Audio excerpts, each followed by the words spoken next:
Good afternoon and welcome to Real Chicks Rock Presents Real Discussions. I'm your host for today, Michelle Dawes-Bird, and as always, I'm super excited to be here. And I just want to say hi, everybody. Let's just all breathe if we can, because it's been an incredible week here for us in the States. For those of you guys that are listening to my show from abroad, we're going through a lot here with COVID-19, aka coronavirus. It's just been a very interesting week for us here in the States. And so I want to thank my guest, Jada, for still being willing to come and do the show live and in person. So thanks everybody who's listening and watching remotely. Thank you so much. We appreciate you. A little background about what Real Chicks Rock is all about. We are all about creatively collaborating to connect and raise awareness about issues that impact women. And we just want to try to level the playing field for us if we can. And today is no different. My topic today is protect yourself. Okay? Yeah. We want to protect ourselves today. And it's not so much from a health perspective. I know, again, with the coronavirus is here and impacting thousands of people here in the United States. And so far as it relates this morning, it was about 60 people that unfortunately have died from the virus here in the U.S. Yeah, we're all trying to be prepared and take better care of ourselves. And schools are closed this week for about 2 weeks, and offices are encouraging people, if you can work from home and do all of that. But today, when I scheduled this, it was really a couple of weeks ago, really about a month and a half ago, because my guest, Jada Williams, is very busy. We were thinking more along the lines of protecting ourselves from, as women, and with the abduction, there was a period of time like women would go to the mall, Target, to the stores, and things were happening. Women were coming up missing, like for no reason, like just vanishing. Atlanta is very known, like number one in sex trafficking here in the States, and so it's just a lot of things that are going on. And I think a couple of my listeners reached out to me and asked me for this topic. Okay. And they just want to understand what we can do, shouldn't do, what our rights could be as women. So we're going to talk about that. We're going to jump into that. So welcome, Jada. Thank you. Thank you for having me. Oh, Jada. I know Jada because she comes from a beautiful family. They're all watching. Hi, Williams family. Hi. Yes, thank you to Sean and for introducing me to Jada. And so the love began a couple of years ago when I met Jada, and we've just connected and just always wanted to work or kind of align. And so today is an excellent opportunity. So Jada, tell a little bit about yourself and what type of work you do. Sure. I am currently a police officer. I have been policing since 1998. Wow. That would make 22 years. Wow. Ready to retire, but I got a few more years to go. Wow. I currently right now work in a school system setting at a high school, and I've been doing that for about 4 years now. Okay. I absolutely love it. I love working with children, and I started off as a deputy sheriff in Richmond, Virginia. Okay, up top. And so yes, and did that there for about 5 years and moved to Atlanta, and I've been here doing it ever since. Okay. So, and that's a little bit about my history. Currently in school for criminal justice, and my hopes, long-term goals are to be a high school criminal justice teacher. On the high school level, it's called Law and Justice. Okay. So to teach on the high school level, and then long term, once I'm finished school, be a college professor and teach criminal justice on a college level. Awesome. You'll do great. I want to ask you why police? Why did you want to be a police officer, Jay? So my 100% disclosure, transparent answer. Okay. All right. Here we go. Fasten your seatbelts. Yes. What we got? I was a young mom. Okay. Had 2 small children at the time, and at that time had not completed college back then. Okay. And was looking for work. Flipping through the paper, and the agency that I worked for back then was hiring. And I'm like, okay, this might work, I think. Let's see what happens. Police officers? Yeah, and 22 years later, here I am. Wow. So it was not a profession that I actually looked to go into growing up. But I guess it was fate. Just got into it, and I've done pretty good over the last 22 years. Even have ranked. I've been a deputy sheriff sergeant for so many years, and I can tell you that I worked at the DeKalb County Sheriff's Office back then. So shout out to DeKalb County Sheriff's Office. And I got a lot of my toolage, a lot of my growing up in law enforcement actually came through that agency. So I really appreciate them and the experience and training that I received there. But I never looked to get into law enforcement. Really? I just happened upon it because I didn't want to be a statistic, a young mom, unemployed, not working, depending on someone else, the other half, to take care of me and my children. And so there was an opportunity, and someone gave me a chance, and I grabbed the ball and just ran with it. Was the training difficult for you, Jay, back then, 22 years ago? Was it hard to get in there? No, because 22 years ago, my bones were not what they are right now. Okay, talk about it now. Talk about it. 22 years ago was a lot easier for me, the physical agility, and I'm such a competitive person. So for me, getting into law enforcement back then was, as far as the physical part, was very easy for me. But don't be mistaken, it's hard work. It is hard work. There's a lot of not just the physical aspect, but there's a lot of learning that's involved too, because you have to understand law. It's almost like you can really be an attorney because you're learning so much about the law. And I think for me, the biggest thing is when I first got into law enforcement, I had that gun-ho type of attitude. You're not going to say nothing bad to me. You're not going to disrespect me. And because I'm the police. You're the folks. I'm them folks, right? So as I grew up, and as I grew up in law enforcement, I think one of the biggest things for me became understanding the customer service side of it and how important that is. How we treat people, treating people the way we want to be treated. Those things are truly important, and especially in this day and age, I didn't know back then that kind of honing in on those skills, how important they would be today. But those are the things that you really, take away from this field. Honestly. There's a couple of things that we can't overlook, right? You're a female and you're black. And again, when you came in, did you feel any resistance, or was it an embrace when you came in? I know it might have been one or two that was like, you don't belong here. And not so much from a color perspective, maybe because you're a woman. As a woman, I think that there was, like you said, maybe the one or two. And those people, and back then, again, I started off in Virginia. And so those one or two, you really don't want to stand out from everyone else. So it's kind of your message is kind of subliminal. You don't say it, but a lot of those people were like military guys and things of that nature. The good old boys, as I would like to call them. And but for the most part, when I first got into law enforcement, there were not a lot of females in law enforcement back then. So I was a part of that transition. So when you got in, you really were just treated like one of the guys, so there really wasn't a whole lot of pushback because they didn't look at you necessarily as a female. They expected you to do what they had to do. You went through the same training, and it could have been a little shady, but it was like, you went through the same training. You have to shoot the same weapon. You have to deal with the same people. Get in there and do what you have to do. And it really tests your fortitude. How to do that. Absolutely. And being a single mom, Jada, how did it impact your children? Did it have any impact on them at all? Very adverse. Very adverse. Because in law enforcement, for anyone that's a law enforcement officer, you understand working different shifts. Sometimes things happen right at the end of your shift and you're forced to stay. So if you've worked 12 hours, you may end up doing another 4, 5 or 6 hours. At some point in my career, I had to rotate shifts. So every 6 months, I was working a different shift. So that meant missing school activities, missing just essential parts of my children's lives growing up. And I think that it had a very it was a very hard impact on my oldest 2 children who really, to be honest, kind of had to raise themselves because I was absent so much. And you do the best you can, and I don't live life with any regrets.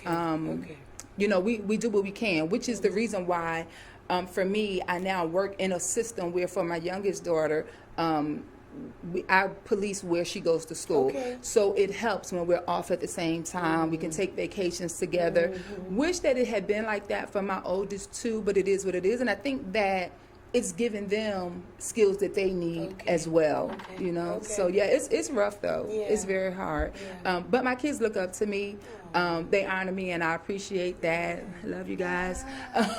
And I appreciate that very much, them understanding the sacrifices. And I think that parents, whether you're single or married, it's still a sacrifice, for your children. So I just thank God for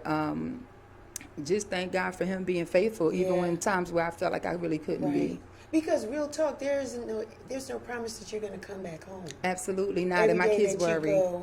To work. Even now. Yeah. Even now, my daughter, if I'm an hour late, my daughter's like, "You don't have class today?"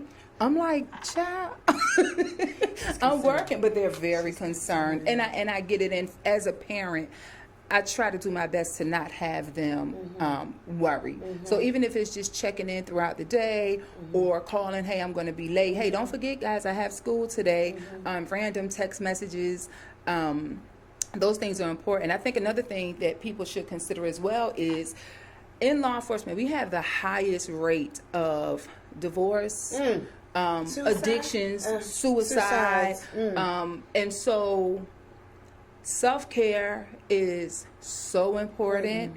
And if you are the spouse or a child of someone in law enforcement, just understanding that we need, sometimes when I come in the house, I need a minute.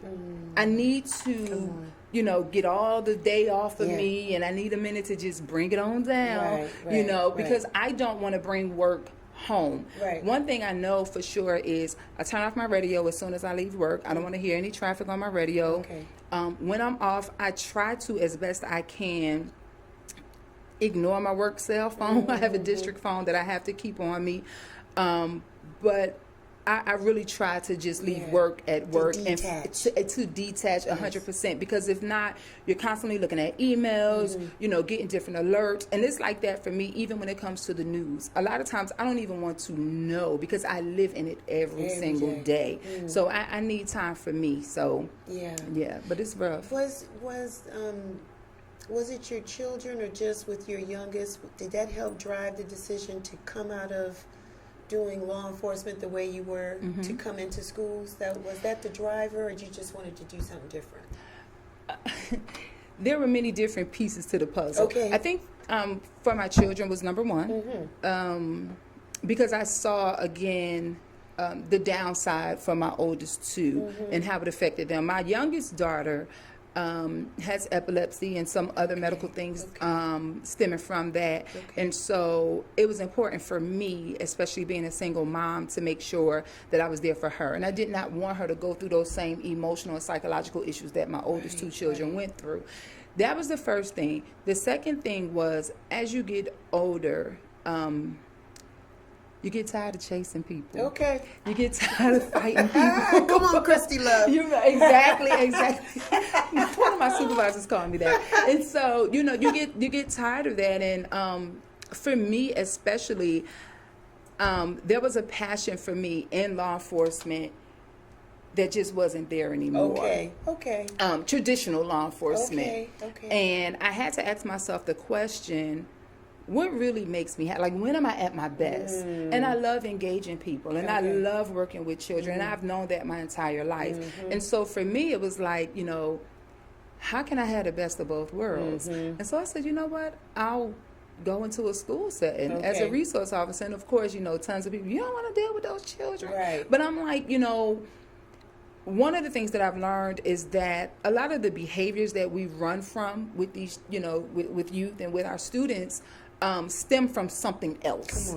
And they need someone there, not just the educators, but they need people who are going to nurture them, who are going to sit and say, hey, I know you've been sleeping in class. but what's going on? Is it something else going on? And you'll be surprised at the depth of the issues that our teens and young adults have these days. So as a school resource officer, we have kind of a trifold as far as our job, and our biggest things are being mentors, counselors, and then the law-related education. So I tell people this all the time, they're like, well, as far as me enforcing the law, I have to reiterate, I am not a school police officer. I am a school resource officer. I am in my school to be a resource to my students. And that's important to me because if the kids are locked up, how are they being educated? If we don't get to we know what the behavior is, but if we don't get to the why, then how do we help? Where's our future? So that for me was like, I need to do this. And the third reason, I'm sorry, that I got into it was because I too wanted to go back to school. So my schedule now allows me the opportunity to go back to school, to be in a different setting, to reach the kids in a different way. You got it all mapped out. I'm trying. You got it mapped out. I thank God for it. You got it mapped out. It took me a long time, but I'm here. But you're here. I'm here. And we appreciate that. So I want to talk to you about really just what's been going on. And let's just use Atlanta as a background. Sure. Unfortunately, women just get attacked or for whatever reasons. And so based on your experiences, can you share some of the reasons or maybe some of the settings as to what's going on in our environment with women? Sure. I think it's important to understand that oftentimes the women that are being attacked are usually those who are in low-income areas, and those who are most times uneducated, which all of that kind of ties in together. And so here in the Atlanta area, surprisingly, when it comes to that, like just general attacks, we talk a lot about, women being maybe in a grocery store and just being attacked, or walking down the street and being drugged somewhere and being attacked. But I think the biggest thing that women should be concerned about is we're being attacked not by strangers, but we're being attacked by the boyfriend. We're being attacked by the baby daddy, by the husband. So I think it's important, for us to understand that domestic violence is huge. And domestic does not necessarily mean that you have to be married. It just simply means that you live together. And so that's a big issue. But that aside from just women randomly, if you're at Walmart and you get attacked, I think it's important for women to... Sometimes we just get so complacent. We don't pay attention to our surroundings. It's no reason why a woman is out by herself grocery shopping after dark. You need to find a time where you could do it during the day, where there's a lot going on. And to be honest, attackers are getting a lot more bold, and it can happen during the day. But chances are it usually won't happen during the day. And so I try to tell women, just stay aware of your surroundings, pay attention. I know a lot of times, like at MARTA stations, these types of things happen. And even though we have MARTA police there, a lot of women are attacked at in settings like that because they're not paying attention. They have their headphones on. We're on our cell phones. We're thinking about what am I going to cook for dinner. We're not paying attention to our immediate surroundings. And so a lot of times women become targets also because just historically we are the weaker vessel. And that's no disrespect to my strong women, but it's the truth. When men usually can overpower us, and historically we've been seen as you're the one who's supposed to be cooking, or we're there for relations and things like that. So men feel that they have this certain power over us anyway. And so because we're the weaker ones, and then we're not paying attention, we usually become targets of attack. But in no means does that mean that the woman is at fault. Right. Ever. You're never at fault because someone chose to violate you. So do we find that sometimes some of the people that are attacking us had been watching us for a while as well?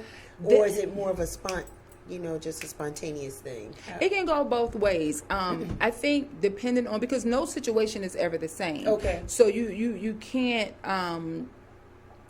lump any of it all together. Okay. I think what happens is, for instance, if you are a female and you live alone, and whether it's in a home or in an apartment complex or whatever, you have people around you all the time. So of course people are watching you. So your neighbors that know you and your neighbors that don't, everyone knows that you're there by yourself. Or even if you're not there by yourself, they know that maybe your husband, your boyfriend, he doesn't come home till 9. You get home at 7 because you have the same routine, and so people are watching. And so it is important that we alternate our routine, that we don't do the same things all the time. Maybe take a different route home, instead of getting home at 7 every day, maybe, today I'll get home at 8:30, just to give yourself some variety in how you operate, so that the person who may be watching you is thrown off their game. That's very important. I know that I have had in the past previous people who have worked with me, but as my subordinates, a couple of young ladies who pull into their garage. They pull in the garage, they let the garage door down, someone slipped into the garage and attacked them in their garage. I've had that happen a couple of times to people that I know. So you have to be very, very vigilant, paying attention to your surroundings.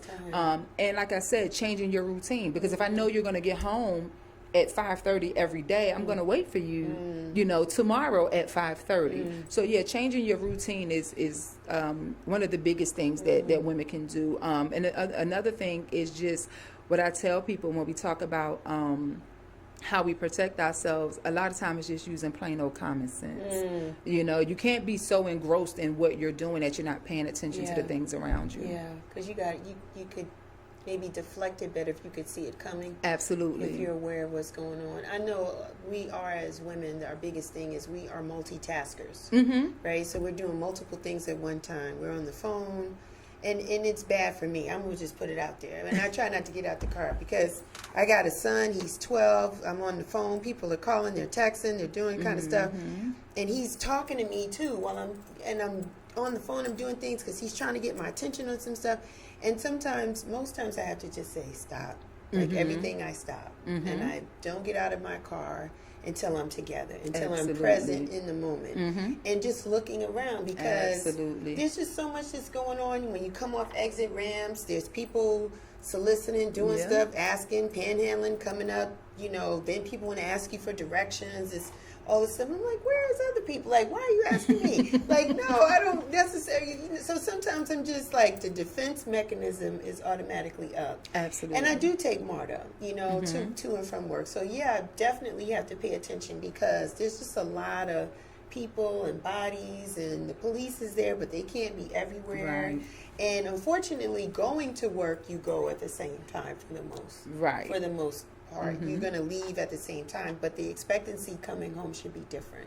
Try to switch that up. I think too, now if there's a situation where you're taking any type of public transportation, it may be a little difficult as far as bus scheduling or train schedule or what have you. So it's hard, but when you're in those environments, it's still important that you're paying attention to your surroundings. I wouldn't carry a whole lot of bags. Bags attract people. Carry a lot of bags. But bags attract people, because if you have a bag, there's something in it that you need. Yeah. So if you need it, then I need it too. They want it too. Exactly. So I think that it's important to make sure that your hands are free. Things of that nature. Don't have your phone out. Yeah. All those things are important. But if you're driving, absolutely switch up your route. Yes. You don't have to take 20 every single day. Right. Take the back roads one day. So all those things are important. But again, if you're on public transportation, just try to minimize what you have in your hands, so that you're not distracted and you're not giving someone else more to more of a reason to try to come after you. Jada, what can we do to protect ourselves? Like, what can we physically do? I want to talk about that first, and then what may be our rights in doing that. So what can we do anything physically to protect ourselves when somebody attacks us? I people talk about self-defense classes, and me personally, I think that they're great. Okay. I can't say that they will always work. Come on, because, but I think that self-defense classes are a great tool. Okay. Because self-defense classes, they don't only teach you technique as far as the art of defense, but they will teach you some of the things that we're talking about today, how to, pay attention, what to look for if a person is, watching you or acting kind of shifty around you. So those classes do teach you some of those alerts and those red flags to look for. So they're very important. Another thing is a lot of our police agencies have community policing programs for the public. And you can partake in that, where you can learn some different skills and different things to do. And it gives you a chance to network with your local police department. So you become a friend with the cop. And that always helps. That helps. People always, bashing the police. But I'm a believer that if you're in help, they're the first person that you're going to call. So, become familiar with your local, jurisdiction. The other thing is, as far as weapons and things of that nature, I see a lot of women who will carry like the mace on the keychains and things like that. Problem with that is it'll get clogged because of the ingredients that they use. So if it sits for a long time and you've never had to use it, and the day come where you need to actually use it, it might not come out, or you may not be able to get to it. But it's still, a tool to have just in case. It is an option. As far as firearms, I was going to talk about that because somebody's packing. Always. Somebody got their joint. You understand what I'm talking about? Always. Woo! Yeah, how we doing with that? I never, what's the American Express? You never leave home never without leave home without it. Never. But yeah, I think for me, I'm an advocate for a firearm. Okay. I mean multiple, like as many as you can. What you got, Jay? Come on and talk to the people, Jada. What you got? What you got? I am an advocate for firearms, because, a lot of people say, they're afraid, or I don't want to have that around my children.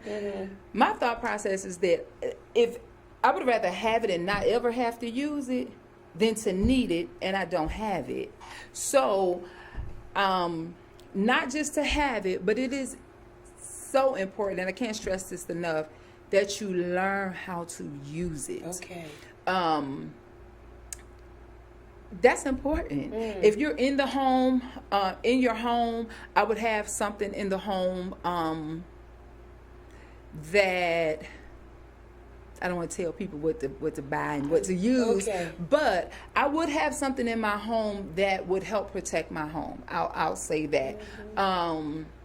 Depending on where you work, you may not be able to carry, but for me, I mean, of course, just being a police officer, but even if that were not my profession, I would have a firearm. But again, my biggest thing is not to just have it, but to learn how to use it. I'm also an advocate for teaching your children. There is an age limit. I'm not sure what it is right now.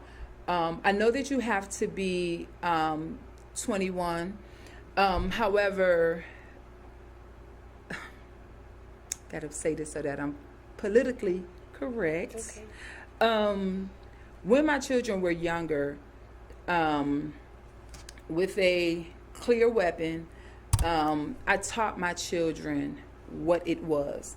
I did not want them to be curious and then go play with the gun or do anything crazy with the weapon.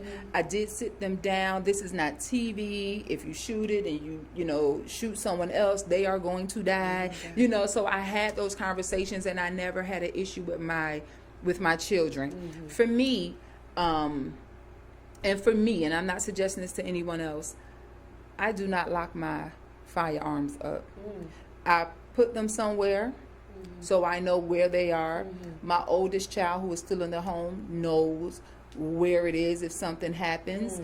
Of course, my issued weapon, my work weapon, I keep right next to me all the time. But as far as any other weapons, it's important to me to have them and to teach my children. Because if I'm not home and something happens in my home, I need them to be able to defend themselves. And I know sometimes for me it can be a little overkill because I'm constantly like, where are the exits?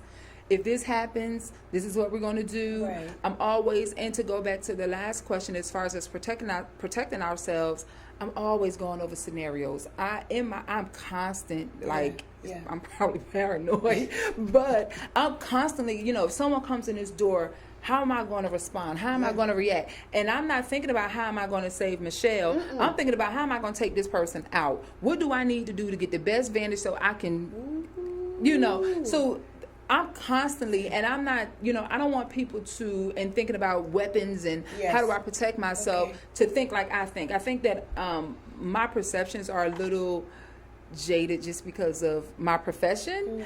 But I would rather have it and have the mentality that I have than to not, and to get caught in a situation where I could not defend myself. Okay. So, and that's fair. Yeah. That's fair. I think more and more women are leading that way in the sense of, what can I do to protect myself? I'm all for it. And even the guys or the men that are in our lives are saying, like, you might need to get a little firearm or something. Yeah, because I can't be there all the time. Yeah, because and what if people are I crazy. need you to help me? Yeah, because people are crazy. They are. And my dad, may rest in peace, he said, better to be judged by 12 than be carried by 6. That's so true. But the biggest thing for me is the training. Even for us in law enforcement, the training is so important. And I say this to the general public because it can get kind of tricky with the law, because if I'm being attacked by you, and I'm just shooting, I never shoot you, but I shoot all the 8 people standing behind you, I'm still responsible for those people. So it's important to not just do what you have to do to protect yourself, but to be trained the right way for whatever avenue you choose to take, as far as protecting yourself. Know your laws. Know the laws as far as it relates to self-defense. Understand and stand your ground, because that does not always apply. Those laws are sometimes in place, but they are very detailed. And so for most people, they don't really know the law. They know the title of the law, but they don't know all the verbiage that goes in line with those laws. So it's very important that if you're going to put yourself, or if you say, okay, I'm going to carry a firearm, what are the laws that go along with, if I have to shoot this, how is this going to work? Because if you come to my home, but you have not physically passed that threshold and came into my home, I don't have the right to shoot you. If you're in my home, but you turn around like you're going back out my home and I shoot you in your back, we still have a problem. Yeah, we do. So people have to understand, if you came in my home and you left and now you're running down the street, but I had already started shooting and I'm chasing you, you better stop at your door and not pursue this person. It's against the law. So understanding how, and then sometimes even depending on, depending on how the situation unfolds, you may try to shoot a person, but are you being excessive in how you're responding to the attack? So you really have to understand how the law works. I think for me, that's the biggest thing before we start getting into weapons and things of this nature. Learn the law. Learn the law. And then train. Train. Please Was train. it difficult for you, Jay, when you started carrying a weapon or learning how to fire it off? Oh, look at her giving me the Clint Eastwood look. It wasn't. Come on, Jada. I love shooting. What? I love shooting. It is like a high. Like, I love it. It's terrible. I do. I absolutely love it. And again, because I'm so competitive. So when we're training, we have what they call like a stress test kind of shooting scenario, and we go through different just different ways of shooting, different things. Of course, there's a time limit. You have to get so many rounds off in so much time. So because I'm so competitive, I'm always like trying to outdo myself. And because I feel it's still filled with men, y'all not gonna shoot better just because you're a man. You think you shoot better than me? I think the highest we can get is a 300. So far, I've been able to shoot a 290 out of 300. Come on, girl. Don't play. I don't play around. I don't play around. Literally, you're supposed to be going to the range. So as y'all can see, I have nails. Yeah. I said, can you cut this nail down? This one and this one, so I can. So you can get it. So you can get it. I don't care if these two shorter than the rest. Oh my I need to be able to shoot my gosh. weapon when it's time. How many firearms do you have, Jada? Right now, I I have don't even want to look. What you got? Trey. Okay. Yes. Okay. And I keep them hidden. I don't want to tell anybody. No, like no. even if I'm just saying, even if like we were dating, Yeah. you don't need to know everything. Okay. All right. Yeah. All right. Keep it on the down low. Pick. Yes. You can go to your local pawn shop and find weapons too. Really? Yes, ma'am. Mm-hmm. Yeah, you of course have to go through background check, Yes. get clearance. You can't be a convicted felon. Did you say that again? She said You cannot be a convicted felon. They will run your stuff. You're gonna go to jail. But you can find firearms pretty reasonably. I would say find what fits for you. Yeah, right. And I would test it. You can get a smaller weapon. You can get a bigger weapon. I have big hands, so for me, I need something that I can, with a bigger grip on it. Mm-hmm. They have weapons where you can add grips to it. They have with smaller grips. If you have a smaller hand, the caliber of the weapon makes a difference. But knowing how to shoot the weapon so you don't get that recoil, that jerk. I mean, it's just so many things that go along with shooting. That's why I say training is important. Not being afraid of it. Okay. A lot of people shoot, they close their eyes. You can't see what you're shooting at, but your eyes closed. So you got to get used to the weapon. Take it out. There's a place in, since we're in Atlanta, there's a place in Smyrna. It's called Adventures Outdoors. They're often on Groupon, so you can go and you can shoot and you can rent a weapon. That way you can test it out and see what it's about. So, yeah, but I would say train and learn the law. I used to have a firearms license. Yeah, I think I'm going to get it renewed. Yeah, you can go to your local court. And just really practice. The thing is just really practicing and getting comfortable with it. Because each handgun has different powers, and there's different type of bullets that you can use in each one, and how you trying to hurt them or you trying to take them out. Like there's different degrees. Depends on how you feel. Yeah, there's different degrees on what you want to do when you shoot and hold a weapon. So that's a whole nother education, mindset. You got to be realistic, be calm with it, because it is very powerful. It is to have a weapon in your hand. And I think for anyone that's considering it, just a little nugget: you can go to your local magistrate court. I think it's magistrate court. I know in DeKalb for sure. You can go right downtown Decatur and do the application to be processed to legally carry. And there's different types of permits. So you can get a concealed permit, or you can do just the regular open carry. Yeah. So, but once you go down there, I think it's like a small fee. It's not that much, and you just apply for your permit. But definitely make sure you have a permit before you start going to carry weapons. And Jada, you talked about knowing our rights when someone invades our home. I wanted to ask, what are our rights when someone approaches us and we are equipped to carry a firearm on us? We have our permit. We're good. We went to their training, and we're paying attention, and somebody comes and tries to snatch us up, put us in some kind of van or whatever, and we shoot them. Are we within our rights, or just depends on the situation? I think oftentimes it depends on the situation. So you talked about someone trying to take you and put you in a van. So we'll stick with that, stay in that vein. Right. Especially now because we have so much going on with sex trafficking, labor trafficking, people being sold for organs and things like that.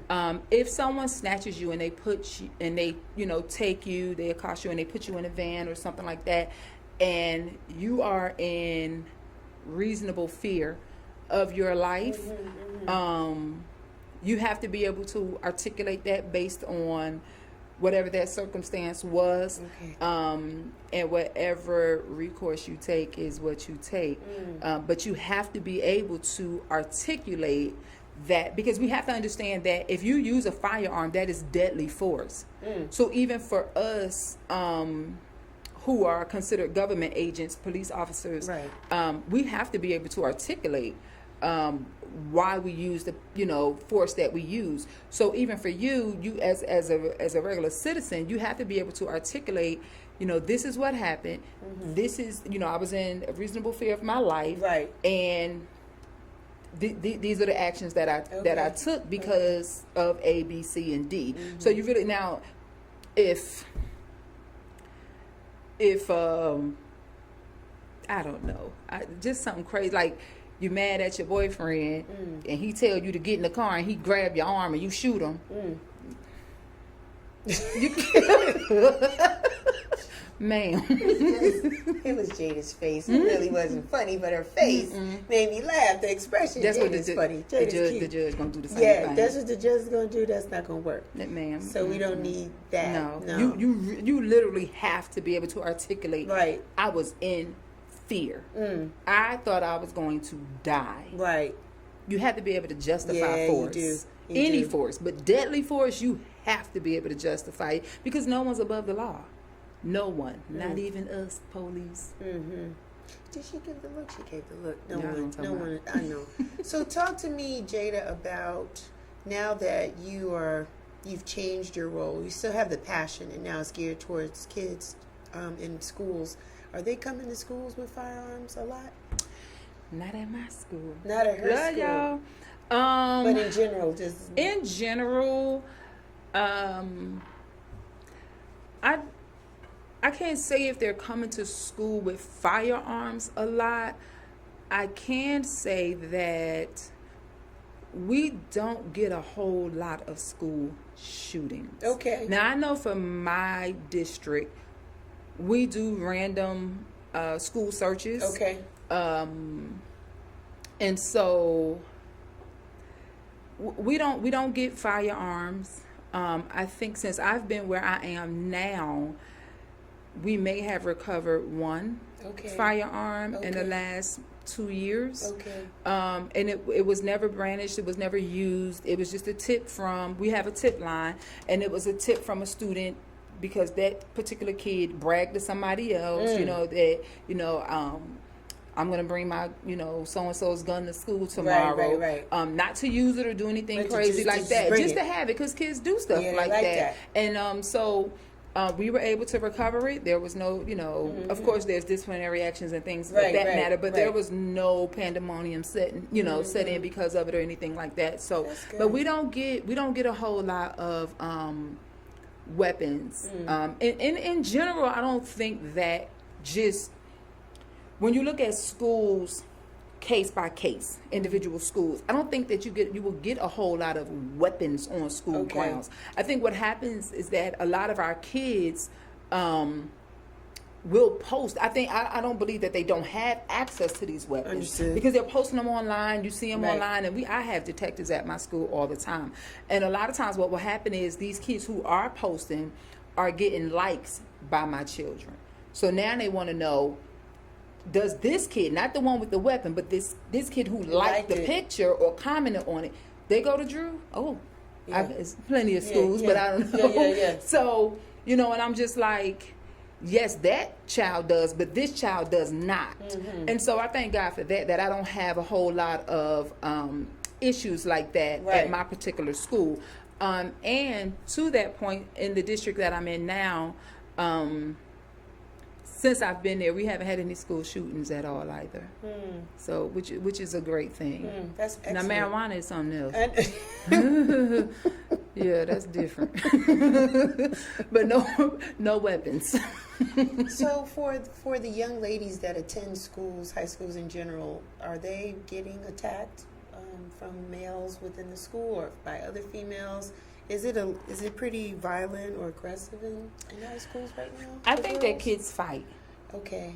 Brothers Fighting and sisters is different fight. than being attacked. Fighting is different than being attacked, and we don't get a lot of attacks. What I find is that I do get young ladies who come to my school, who will come to school, or their parents will come to school and say,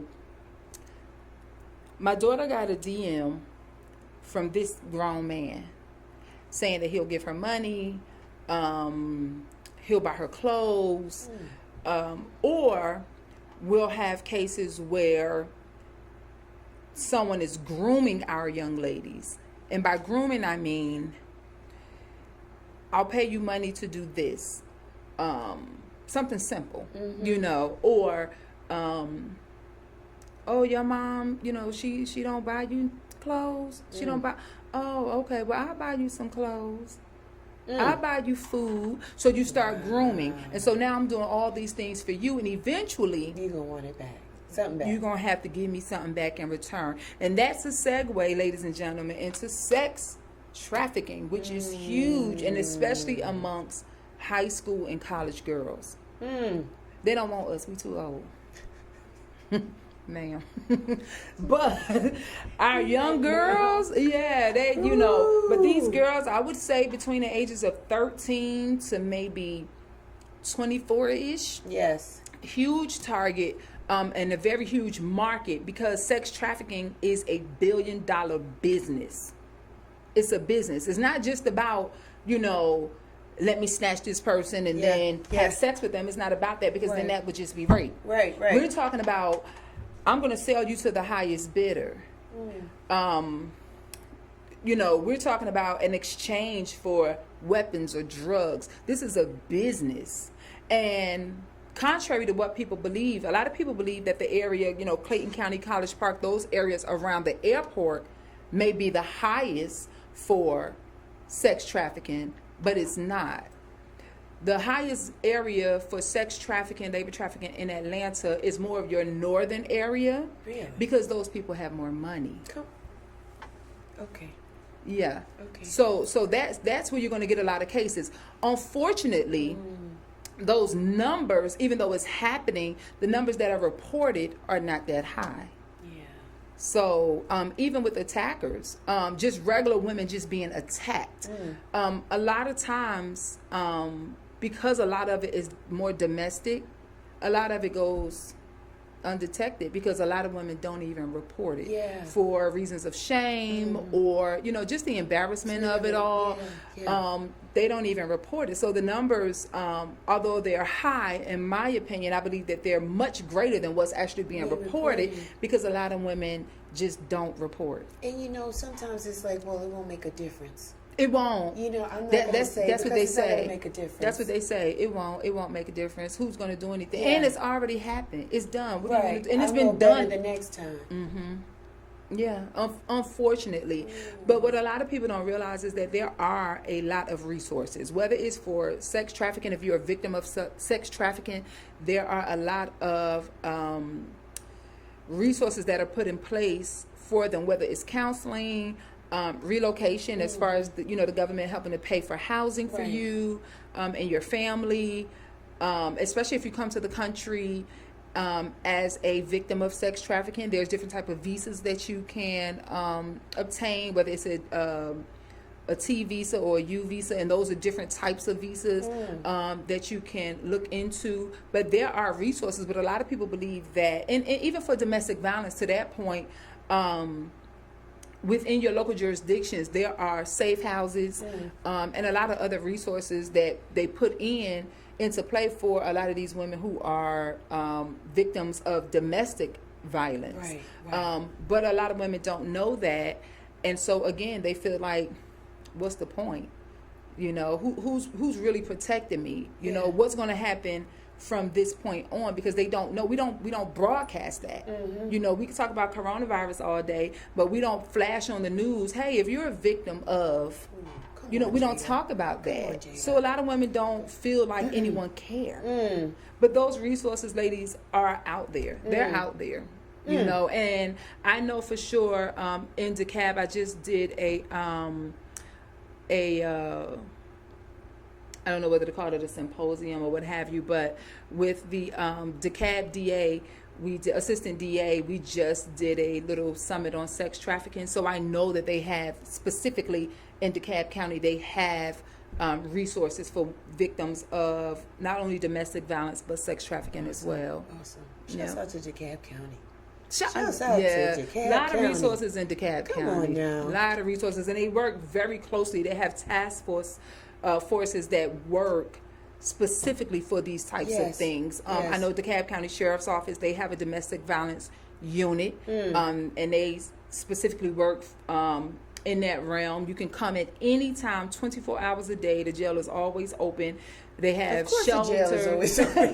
Well, no, the business hours they do shut down at a certain time. She said the jail is back always door open. is open, but the front door closes. Yes, ma'am. Yes, ma'am. But we do. They have a call button. They have resources there. They'll find shelter. The deputies will transport you and your children. There's different types of shelters. But I think in the city of Atlanta as a whole, and this is something that I do want to bring up, is that a lot of our shelters, you may have a shelter for women that don't allow boys. So, or you may have a shelter for women and children, but if your son is a certain age, you know, he wouldn't be able to stay. So I think that that's something as a whole that we probably should work on. Yeah. But there is housing, even within the school districts. I know within my school district, we have something called communities in schools. Right. We do have a community in schools representative at my school who's awesome with finding housing for families. Just outside of whether you were attacked or not, just those resources are there. And it's an opportunity to put you in a better situation economically and socially, so that you can kind of, because it really don't matter where you are, you know, people believe that, but it does happen more often in some of these neighborhoods where poverty exists or what have you. But just if we can put ourselves in a better position to do better, to live better, to be better, perhaps we can try to avoid some of this other stuff that's going on. Right. So reach out to your local schools, your counselors, your police department. Churches have resources. But just knowing that people care and there are people out there who do have what you need to get to that next step. They're committed to making sure this doesn't happen. Absolutely. I got a couple more questions. Now, I typically don't do this, but this is good. Would you be open for questions if somebody called in? Sure. Okay, so she said, sure. If you have questions, because this is good. This is good. You feel free to call us at 470-251-4343. 470-251-4343 if you have questions for Jada Williams, my police officer. I have a question for you. I want to take it back to the statement that you said. Oftentimes, we assume that high sex trafficking is happening around the airports and College Park, but it really happens in the north side of town because of the money. Is it the money because of what they can give to the person in the sex trafficking, or the recipient of the sex person? I guess I see what you're saying. So the person who's facilitating this trade, there's a price that they set for whatever that person is that they're going to trade off. And of course, I don't have, $5,000, $10,000 to give you for this person. But I'm sure a person that lives, a more lavish lifestyle, they have it. So that's where a lot of our numbers come from those other areas. So yeah. I'm gonna ask you this, Jada. You're a good police officer. You're one of the good ones. Unfortunately, we have seen in media and things in life that some of our own have died at the hands of law enforcement. Is there any suggestions or tips that you can share with us, especially as women? Because now it's no respecter of women. If we out of line, if they feel we're out of line, we're gonna get hemmed up on the ground, we kissing dirt or whatever. Is there anything that we can do as citizens, that when we come into a situation, what we should do, what we should say, how we should act? Just some tips to help us be better as we protect ourselves. Sure, it's a load. I personally feel like that's a loaded question, only because it's such controversy behind people saying what you should or shouldn't do. Because I think the end result is people just blame the police. I got you. You know what I mean? So you can put your hand on the steering wheel. You cannot talk back. You cannot, and people feel like, well, why can't I say what I want to say? Yeah. You know, I think that for me, and I'm only speaking from my Understood. own experience. I said earlier that going into law enforcement, I had that whole, you see my badge? Yeah. Do you see? Yeah. Do you, Yes. you know, so Yes. I had that type of mentality. This was way before all this stuff started happening with this breakdown between community and police. Yes. I do believe that breakdown has been here historically. Yes. I think now in this new age of technology with cell phones and things of that nature, it's easy for me to record it and you instantly see the story. Right. It's not so easy to hide. Yes. But as far as contact with the police, from a law enforcement perspective, what I do know is that probably more people than not have a bad taste in their mouths about police. And so when I arrive on the scene, my hair's already standing on the back of my head, because not just because of what I'm running into, and people would say, you get paid to do that, you don't pay me enough. But I have a job to do. Yeah. So I'm running into this thing and I'm already like, what am I going to be faced with? Because like you said earlier, is my mom going to come back home today? That's right. So these things are always, my instincts are, I have to survive. Yes. That's what we've been trained to do. Okay. You want to handle the situation, but you want to go home the way you came. So for me, my mind is always on handle the situation, but you have to survive. And so if I'm encountering a situation and I'm over here, and then Michelle runs up, and Michelle, hey, I'm not, ma'am. You know, and the same way I told you earlier in law enforcement, where the officers didn't look at me any different as a female officer, right. We don't look at citizens as male and female. You are obstructing me from doing my job. I got you. Okay. You are causing, because I need to focus on what's going on, and you're not allowing me to do that. I think a lot of times people should just step back and allow us to do our job. Again, no one is above the law. Right. It's the officer's job to enforce the law. We have a huge book that we have to enforce. It is the judge's job to interpret the law. I'm only enforcing it. So my thing is to the innocent bystanders, to the people that have nothing to do with the situation, step back, let the police do their job. If you're involved in a situation and you see like a lot of these situations where the police come up and they just slamming folks and just, you know, I really can't speak to why they're responding that way in some of these situations. I do know that we only get part of the story initially. Right. We only see that part. We don't know what happened before. You know, and I think keep in mind too that when you are a 911 responder, I just got a call for domestic violence and I just dealt with you and your husband, right? So he done beat the snot out of you and you're not even recognizable, and I just had to send you for surgery and I don't know if you're going to make it. And I'm dealing with that. Last 2 days ago, I went into a home and a mother killed all her kids and herself. I'm still dealing with that. Now I'm coming to your situation, and all you did was steal some cigarettes out the store.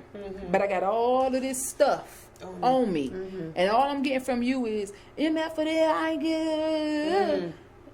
So, and that is absolutely not an excuse. Understood. But from a person in this field, I understand that we carry a lot. We carry a lot, and oftentimes we don't know how to get that stuff off of us. And so instead of us dealing with this case and then moving to the next, we take this case and this case and this case and this case until we explode. Now, a lot of the things that I have seen in the media, I absolutely do not agree with. But I am always wanting to know what else happened. I see what I see, and I don't agree with that.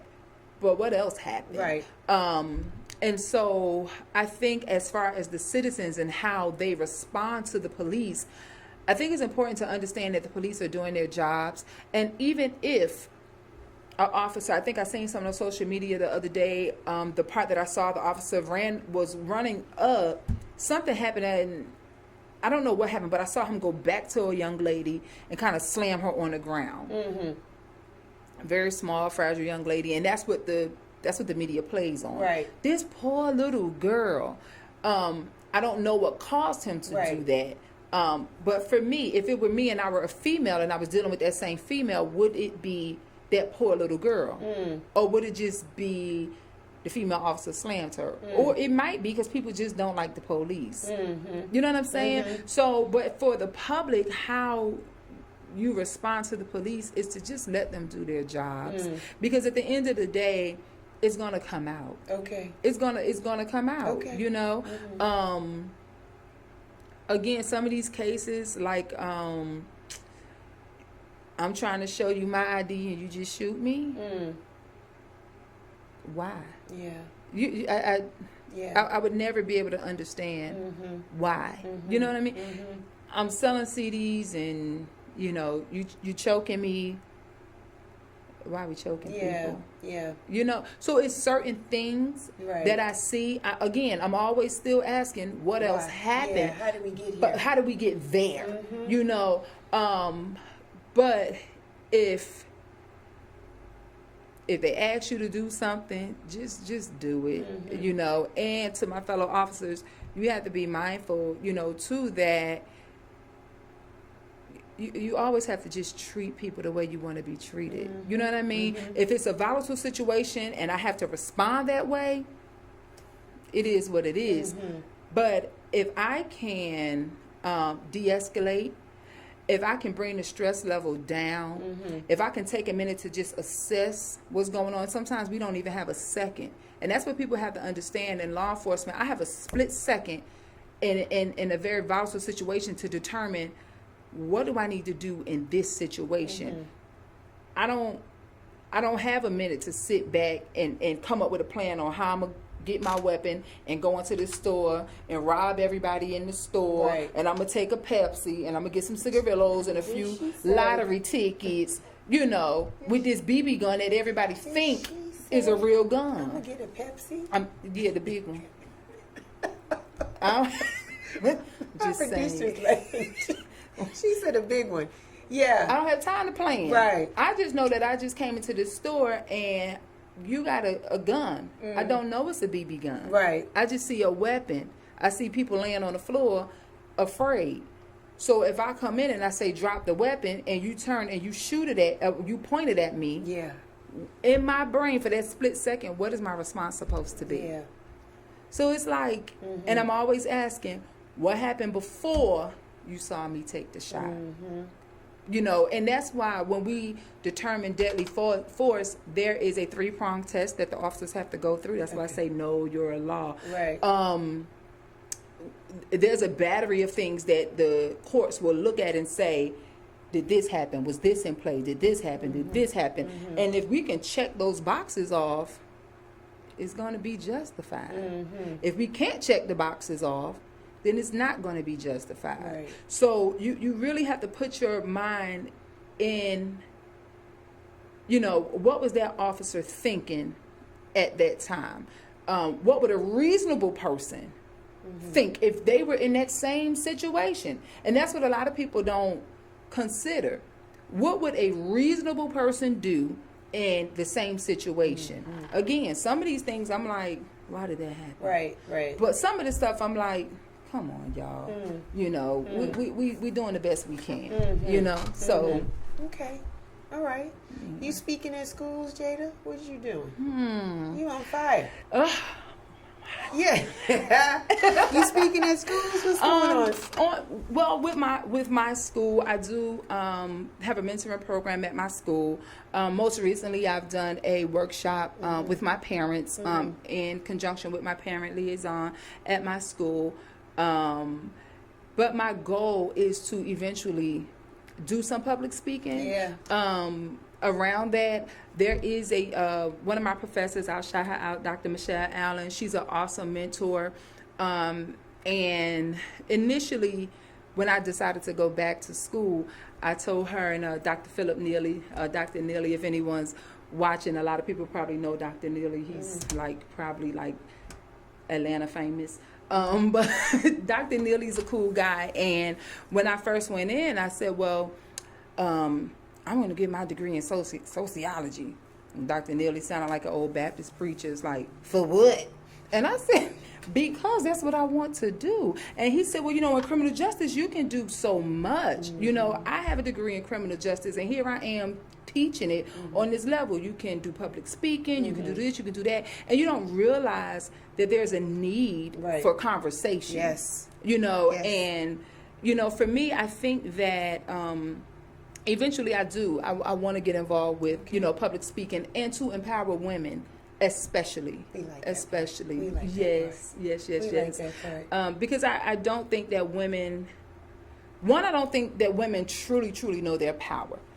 I don't think they truly know their power. And two, I don't think we have enough big mamas and big sisters like we used to have back in the day where I can help you, not for me to just empower you, but for me to hone in on your skills, on your talents, on your gifts, so that you can then empower yourself. You know what I'm saying? Yeah. We don't have enough people saying, girl, you are beautiful. Girl, you are talented. Did you hear what you just said? Have you thought about public speaking? Not just even, I have a lot of girls who I do in my school. We have the law and justice. I was telling you, we have the law and justice classes, and so shout out to Mr. Sims who lets me come in and do debates with his students, and the girls will be debating, and it's always the females. They love to argue, so they going back and forth, and people say you need to be an attorney, and I'm like, being an attorney is not about arguing. Right. Being an attorney is knowing how to win. Yeah. And so I want girls to understand that we can win. Yeah. You know what I mean? And so for me, those things are important. I think that's why I love being in the arena that I'm in, because you get them when they're young. And even if I don't see how things manifest, I know that I've planted a seed. And that's important to me. I might not see the flower grow, but I know that seed was placed in the ground. Right. And so that's important to me. But if I ever had the opportunity to speak or do different things. She said if she ever. I just put that out there in the atmosphere. We got you. We got you working on some things. You're going to let unfortunately, the coronavirus has impacted our school schedules. And so everything that was on the docket, on calendars, is postponed, shifted. So this school year is probably going to be tough. We probably just want to focus and allow the kids to get through the school year, and kind of hopefully we'll get through this sooner than later. Yeah. But we're going to be working on some things in the fall, and I see your future very bright, young lady. I see you too. Put your shades on. It's bright. You will be doing some things to empower the masses, because we're not perfect, but we are empowered. We absolutely are. And that's what we need. So how can the people get at you, Jada? If people have questions or something, can they slide in your DM and ask a question? I'm going to look this way. Yeah, So before I get into that, let me just say I want to make 2 points. One, we're talking about girls and girls being empowered, but I want you guys to know that when it comes to sex trafficking, right now there are more boys being sex trafficked than girls. So young fellas, those of you with sons, please let your young boys know that this is not just a woman issue. This is happening to boys as well. That's the first thing when it comes to sex trafficking. My second thing is, Michelle brought up the point about schools being out because of the coronavirus. I know in my particular district and many others like Atlanta, some gave a 2-week time frame, but many are indefinite. My school district is out indefinitely, and I want to say that these districts are still feeding our children, Yes. Still giving resources to our children. This is not a vacation. The children are still having to go home and learn. They have to go online. If your child is not able to get online or access the internet, the school should still be giving you resources so that your child can, still learn and at some point turn these assignments in. So this is not a break, but there are many districts that are open and they're feeding. I know in my particular district, we have 10 schools that are open to feed. So if you see my face and you know that you work with me, there are schools that are open in our district. Go online if you can, or check out Instagram, our Facebook page, to find out what those locations and times are. I will be there a couple of days myself helping to feed. So a lot of people don't realize that our students the only time that they do get a meal when they is come to school. Yeah, when they come to school. Absolutely. So which is 2 meals a day. Which is breakfast and lunch. Which is 2 meals a day, Right. and it is a portioned meal. So you don't get to just eat as much as you want. Thank God for my nutritional staff who are very understanding. So if I do have a student who's like, I'm hungry, we will do whatever we can. I know that's We've right. fed families. Again, my community and school rep, she have frozen meals that we have all the time. We have a clothes pantry at our school. We'll wash clothes for our students at our school. We have a lot going on. So again, if you see my face, you know what school I'm at. If you're in need of anything, reach out to us. Again, I am a school resource officer, not a police officer. It is not my first thought to lock students up. That is not the most important thing for me. My job is to educate and to get them to the point where they are empowered and that they can go out into this world and be better for themselves and make the world a better place. To reach me. Come on, Black History in the Making. Come on. Oh, shout out to Black History in the Making. Come Alfred on. Laundry, AlfredLaundry, at Call Me Shivy, on Instagram. Shout outs. My homeboy, he makes these shirts and the free food program shirts. So shout out to him. Awesome entrepreneur doing this thing. But to reach me, I am on Instagram at wiser_now, at WISER_now. Please tell me why you're DMing me, what it's for. I will block you. I am still a police officer. I don't know you. Stop stalking me. Ask a question. Or you can ask me. You guys can always come through realchicksrock.com. She can filter it all. Yeah, and we can filter it and send it to, especially if you're looking for resources, if you want questions, you have questions and you need some answers, because really it was all about protecting ourselves and understanding our rights. Not just for women, but for men too. Everybody that's watching, we have men and women that watch the show, and we thank you for that support. But we want to be able to protect our people when they leave. We want them to come back home safely every day. Absolutely. We want them to be safe in the homes. So if you choose to carry a firearm, we ask that you get proper training to use it, get a permit. Get familiar with your local police department so they know you in a good way. And just get the tools that you need. Ask the questions. Don't be afraid. Don't be ashamed. Trafficking is a thing. People getting snatched up, not coming back, missing, all that kind of stuff. We have to stop that. We want our families to come back home every single day. So again, if you have any questions, Jada will screen the questions, the people that come at her. I'm a little bit more of an open format, so if you have any questions, feel free to ask me. I'll pass them on to Jada, and then we'll get you the resources that you need. And she's very excited about sharing, so if you do want her to come to your school, that's another thing. Feel free to ask her so that she can come and empower your students with knowledge, because that's what it's all about. Absolutely. Right? Absolutely. Wasn't that wonderful? That was awesome. That I'm was so happy to be here. Thank you, Yay. Jada, for coming. This No was problem. wonderful. You're very good. Thank you, because Real Chicks rock. Yeah, all day. And you guys know where to get at me. I'm everywhere. So I'm on Instagram. I'm on Twitter. I'm on Facebook. We got the website, realchicksrock.com. We are still hustling the new shirt. See that? That's not a V-neck. That's a regular I like Scoop that. net. Right. See, they I like like that. So go to the website, get that shirt today, because you need to have it on your back because springs are coming. Yay. You felt it yesterday. The temperatures was really nice and warm yesterday. Yeah. So yeah, spring is on the cusp. You need one of these on your back. As I said at the beginning of the show, I'm working on some things. I'm like the mad scientist. Yeah. I'm always working on stuff. And so we just want to allow our country, our city, our state to just kind of deal with this virus that's much more important than anything that we had going on. And we want people to kind of get settled in and we kind of get through that as a community, as a country, as a nation, as a world. And then we'll be on your calendar. We'll be knocking on your doors and we'll be doing things. So continue to look out for us as we look out for you. Until next time, you guys continue to take care and rock on. Yay. Bye. Thanks, Jada. Absolutely.